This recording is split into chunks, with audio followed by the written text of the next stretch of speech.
This video is brought to you by Squarespace. Welcome back, everyone. In this video, we are going to look at some work sent in by viewers, but real quick, I want to make a couple announcements. So I've got two different workshops that are coming up that I want to talk about. So many of you are probably familiar with my book. I'm really proud of this. It came out last November. This is a 2.5-year labor of love.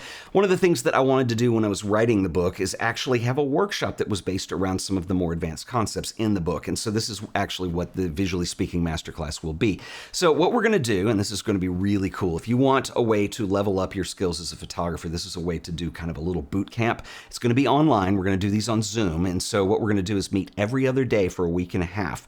And what I'm going to do is actually have some lectures and some stuff that I'm going to do, some examples that I'm going to show you that kind of go just the next step beyond the book. And what we're going to do is actually put those into practice. So you'll have a day off to actually do the assignment, get it turned back around. And so we'll be able to critique images. And this is going to be an awesome way to learn. This is a very small group as well. I intentionally did not want a big class on this. I wanted to make a very intimate thing so you can learn from me and your peers. This will be starting May 12th. If you're interested, I will put the curriculum and all the stuff in the show description below so you can check that out further. And I've got zine workshops coming up this summer. I've got 2 sessions available. The first one starts on June 7th. The second one starts on July 26th. I'll put all the information below. I've done these zine workshops before. This is a really awesome way if you want to do a little workshop kind of thing around a project that you've got in mind for a zine or a book. This is a great place to do that. And so each one of these classes takes a month to do. What we do is meet 4 weeks. And so we'll meet once a week. You'll have assignments based on what I've talked about, based on your project. And my favorite is week 3, where we come together and in a small group of like about 4 or 5 photographers, we're going to go one-on-one and I'm going to review everybody's work. This is a great way to get feedback. It's a great way to put together something really awesome. I've had a lot of fun teaching this class and I'm really excited to be doing 2 of these sessions coming up this summer. So I will put links to all the stuff in the show description if you want to learn more. So please check them out. Without further ado, let's get to some of your work. All right, first up is this lovely book called Ebb and Flow. It comes to us from Thorne. TJ also sent me a really nice print. It's one of the images from the book. TJ does abstract photography and it is quite beautiful. And I'm going to show you Ebb and Flow and read you a little bit about what this is about here. TJ writes, Ted, please enjoy a copy of Ebb and Flow as well as a print of watercolors, one of my favorite water images to date. In 2016, I began obsessively exploring the interaction of light and water with my camera. Ebb and Flow chronicles the beginning of that journey, featuring images made from 2016 through early 2021. As someone who has struggled with alcoholism, photography and nature have played a crucial role in helping me battle my demons. I've found that when I'm lost in the viewfinder, everything outside of it melts away. I've often spent hours immersed in the viewfinder, photographing a specific wave or reflection in the river, developing an intimate relationship with it. To me, this is the essence of photography, the time spent in the viewfinder building intimate relationship through filters of gratitude, appreciation, hope, and love. Any photos that I get from that time are gifts, postcards offered me by the experience. They are never the goal. I hope this sentiment comes through in my work. Again, thank you for what you do with your channel. Spreading the deeper aspects of photography is something more people need to embrace. Featured books from the mailbag is invaluable for people like me who dislike participating in social media but still want to share their work beyond their immediate networks. With gratitude, TJ. So TJ, first of all, this is absolutely fantastic. I love abstract photography. I think you have a really unique take on that. I want to mention 2 things that you said in your letter. First of all, I want to thank you for being really vulnerable in there. I know that sometimes that's hard to share, but I think that certainly helps people, and I'm so glad that photography has been a big part of your healing process. I think that is really cool. The second thing I want to mention, you made a point in there that when you go in, you don't have any expectations. This is something that is very key to photography. It's not talked about enough, and it's something that I think everybody struggles with no matter what it is that you're shooting, is that sometimes we have certain expectations of control that we want to have over a final image. This is important. This is why I'm saying this. In reality, especially when you're getting into documentation types of photography, is that you don't control those things. They're going to happen, and your role as a photographer is to be ready for them to happen, be ready to accept them, and be ready to interpret them in a sense. And so I think you've done an outstanding job with this book. Your work is interesting. You tend to work on a 2-dimensional plane, and at times it does remind me maybe of abstract expressionism or something like that. We've got a lot of bubbles. I love the way you're dealing with light. I love the way that you're pretty much color coordinating these as well. So we end up with images that work in pairs, the colors line up. This is a really beautiful thing, and the only suggestion that I would make, I think one of your more interesting photographs in here is this one, which is going to be plate 29 for those of you keeping reference. But what we've done with this is you have put something that is an interruption into the flow of your book. This is a really cool technique. And I'd actually like to see more of it, but we've gotten from these kind of flat two-dimensional spaces to something that is taken from a low angle. There's a little bit of bokeh in the background, but we have something that's three-dimensional, and you have this abstract with this small wave of water that's coming up. This is something that I would like to actually see more, and you can use this as an important tool to provide an interruption into a sequence when you're going to get to a point where it's sometimes, especially when you get towards the end of this book, that I kind of know every time I turn the page that I'm expecting to see a certain type of pattern, and even in some cases a certain type of color that's going to be associated because you come around. Your work is highly organized like that. I think being able to interrupt that with these shots that are completely different, still abstract, but something that is a different statement. It just kind of ends a sentence and starts another one, ends a chapter and begins another one. It's a small suggestion. I think this book is fabulously printed. The color work is great. I don't know who you did this through, but it is it's 100% amazing. I love the cloth-bound cover with the image on the front. You should be really proud of this. And again, thank you for sharing in your story. I think there's a lot to learn here. So I will put a link to TJ Thorne's work in the show description below, as well as all the other photographers who have sent stuff in. So man, thanks. You should be very proud of this. I really appreciate it. Okay, next up is this ambitious little project that comes to us from a gentleman named Matthew Zory. This is called Through the Lens, the Remaking of Cincinnati's Music Hall. It's a beautiful project, and I'll read you a little of his note here. He writes, "Hi Ted, greetings from Cincinnati, Ohio. I have followed art of photography soon after I got sucked into photography, and it's so impressive what you've created. Great work and congratulations. Honestly, it's been a while since I've tuned in seriously, but since I retired from playing bass with the Cincinnati Symphony this last year, I'm circling back. Enclosed is a book I did several years ago, and I've been meaning to send it to you almost as long. Although it would look different if I made it today, I'm still pleased with many of the photos and how it came out. The whole thing was a real life changer. Getting permission, making connections with the workers, making the pictures, selecting the pictures, using a publisher, raising funding, man, crazy stuff. For selecting pictures, I had hundreds of 4x6 prints taped to white paper and spread all over the place to make connections and get a flow to evolve. Anyway, I hope this makes it to you. Best regards, Matt." So, Matt, this is impressive and ambitious, to say the least.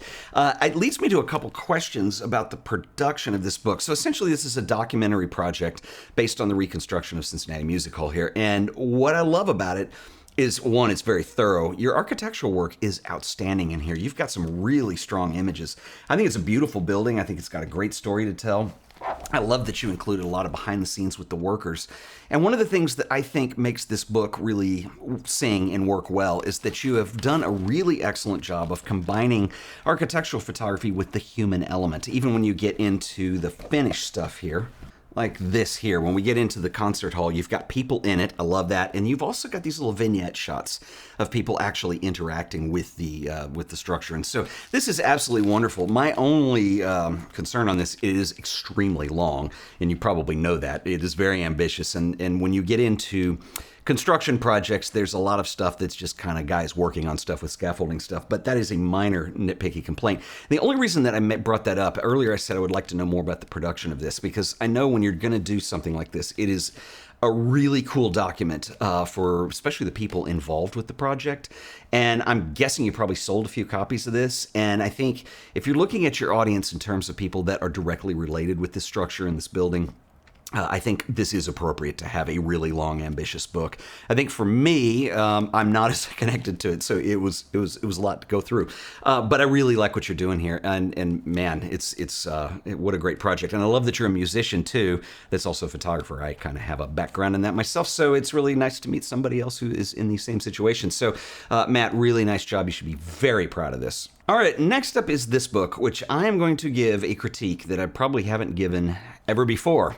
But real quick, I want to give a shout out to our sponsor this week, who are the always awesome folks over at Squarespace. How easy is it to build an amazing website in a matter of minutes?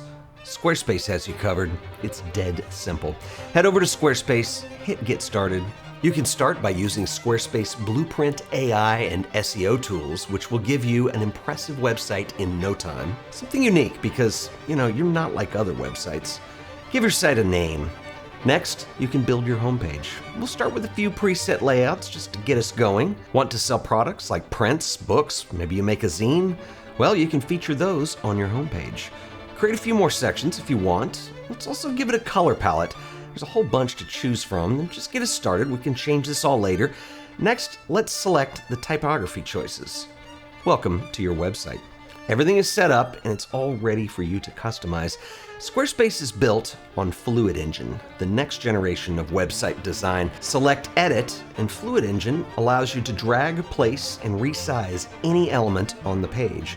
You can snap these to a grid, you can make them float on top of one another, you can freeform however you like. You can even preview and adjust how the site looks on either desktop or mobile. The layouts are independent. Of course, you'll want a portfolio for your work. Creating an image gallery is as easy as dropping a folder of images on your web browser. Once uploaded, you can drag to resort, customize the look, and Squarespace writes all of the code for you. Everything just works and it looks fabulous. Want to sell your own prints, books, or zines? Flexible payments allow you to make the checkout process absolutely seamless when you sell products or services. You can accept credit cards, PayPal, Apple Pay, and in eligible countries, you can offer customers the option to buy now and pay later with Afterpay and ClearPay. You should try Squarespace for yourself. It's absolutely free, no credit card required. Just go to squarespace.com/AOP, sign up for that free trial. If you decide Squarespace is right for you, I can save you an additional 10% on your order by using offer code AOP on checkout. That's right, the code is AOP. So stop procrastinating, go build your website today. And I want to give a special shout out and thanks to Squarespace for sponsoring this video. All right, so next up is this beautiful book that's got a wonderful felt cover on it. This comes to us from Croatia, from a photographer named Vilim, and I'm going to read you a little of his note. He says, "Hi Ted, I hope you're well. My name is Vilim. I'm a 24-year-old cook, photographer, and DJ from Croatia, and this is my first time sending you a package of mine. This book is one of my biggest projects up to date, and I cannot tell you enough how proud I am of it. It's a collection of my favorite photos from my 10-year-old journey with photography, art, and finding myself as a photographer and artist. I connected my passions together and went into a food photography genre, but I still take some other shots I see and like. The book also marks my 10-year anniversary from when it first grabbed my own camera. It's called Minim Studio because I just dream of opening my own photo studio with that name. I hope to get featured on your show. I'd like to get some feedback and your thoughts and critiques on my work. I also hope you notice the color scheme I went for in my book and that it all makes sense. Currently, minimalism is something that I strive to create and a path that I want to take because I find beauty in it. It's pure, no distractions, just the beauty of the subject. The stories and texts that stand with my photos are just my first thoughts that went through my head when creating a book, so I can assure you that I personally could speak for at least an hour for each photo separately. Hopefully they are not too distracting. With regards, Vilim." Okay, so Vilim, I want to talk about your book here. First of all, I want to say a few things. Congratulations on your 10-year anniversary in photography. You are obviously a very creative individual with a lot of varied creative interests.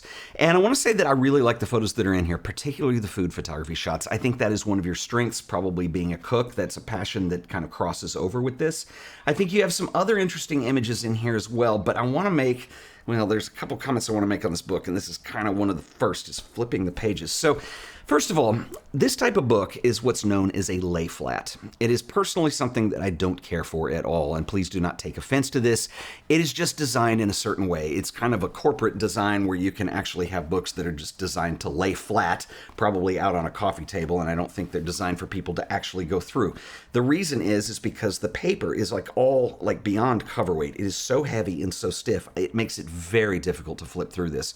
I wanted to mention that to you because I think, you spent 10 years as a photographer. This is your first publication, and I just want to make some creative, constructive criticisms that will help you in your next venture. And I think that is one of my biggest peeves, is that a book needs to act like a book. And you need to be able to go look at books by people that you look up to, that you appreciate, some of the famous photographers that you are inspired by, and just kind of use that as the roadmap. Don't change up the format too much. I know that may sound nitpicky, but it just kills the experience of trying to flip through a book. I know people will do this also because we have in publication work this idea of the gutter, which is where this fold is. And when you have paper that has flex to it, we have this gutter where you can lose parts of the image in there. You don't have anything that crosses the gutter, so there's no reason to try to use a format like this to avoid it. But it's something that I wanted to mention. I don't mind the print quality on the pages itself, but that's just a small aside. The second thing I want to mention to you, I said that I like your photographs a lot. I particularly like the food photographs. I think that's a real strong suit of yours. When you're doing a book, we're no longer, as photographers, working just image to image. Yes, there are greatest hits type formats, and you've seen big name photographers even do them. But even then, there is some kind of method and some kind of thread of continuity that goes through the pages as we go, and it's just how things are organized. I think you've taken a big stab at that because you end on this moonshot. Actually, it's before the index here, but you end on these moonshots and you've colored your images here. This is, man, this is just not my thing. It's a little bit gimmicky for me, and I think you did it to try to tie this moon in with the moon at the beginning. Anyway, that is a criticism. I would have just stuck with the food shots. I think that the book needs to have, as I mentioned, a continuous thread of thought that goes through it, and it needs to make a statement as a body of work. And I think when you start mixing in, here's some moonshots with some sunsets and some other things that go along with it, then as the viewer, I start to become a little bit distracted as to what I am that I'm seeing. Now, that's not a statement on your photography at all. It's just a statement on how you're presenting it and how you're organizing it. And I think that when you make organizational things like that that don't make sense, that's where you're going to lose a viewer. The other thing is the text in here, and I question, and you did mention it, that you hoped it wasn't too distracting. I don't know that it needs to be in here at all, to be honest with you. I don't know that any one of these photos is dependent on it. And you ask a lot of questions. Do we really have to live in a world like this? Somebody's always watching. Okay, fine, but I think you could probably get that from seeing the image. And man, I gotta say, the weird one is when you get to the food, and it just says, here, I'll show you, food with a question mark. My friend, that is not a good way to intro what is going to be the section of the book that is probably your best work. I absolutely love your food photography. If you're going to put stories and typography in here, one, I'm not sure they need to go over the image at times.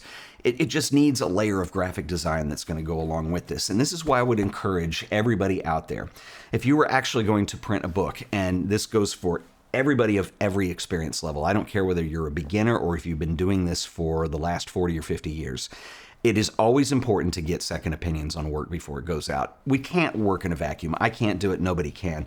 And there's little things, because the making of a book becomes such an ambitious process, and there's so many things involved that sometimes we let little things slide. And I could do it too easily myself, where I just have a title on something, like food doesn't need a question mark, and the text is tiny, it's up on the right-hand side, and you're actually introducing a major section of the book. That's something, I mean, I could see myself making a mistake like that, and that's where a second pair of eyes coming in and saying, hey, I might move this is a little awkward. You know, it comes into play. I've even gone to the trouble to get other photographers to help me with pacing and with my ordering of my images, because all those things are so important. The reason I'm saying this is there's just so much to keep track of, and anybody who's done a book can attest to this, that it's easy just to kind of overlook something or whatever, and then you have, let's say, a couple weeks off while it's being printed, then the printed copy comes to you, and then you might notice it. And so I don't want you to take any of my harsh critique here as offensive. It really is not meant to be. I want to see you do the best work that you can possibly do. I would not bother changing this book at all. Let this be a document, a testament to your 10 years as a photographer. I love that you acknowledged that and kind of rewarded yourself by doing a book. I think that's really important. You obviously spent a lot of money on the production on this, the velvet cover, which I actually like. I'm not a fan of the lay flat. That's just going to be my personal thing. But I wanted to make these comments because, first of all, I know that, you guys are very brave for sending stuff in, and I never want to come across as I'm just going to slam somebody's work. If something needs work, I would rather make the comments that are constructive to help the individual take that in the future, create better work. I mean, that's what we're all in this for, is to get better.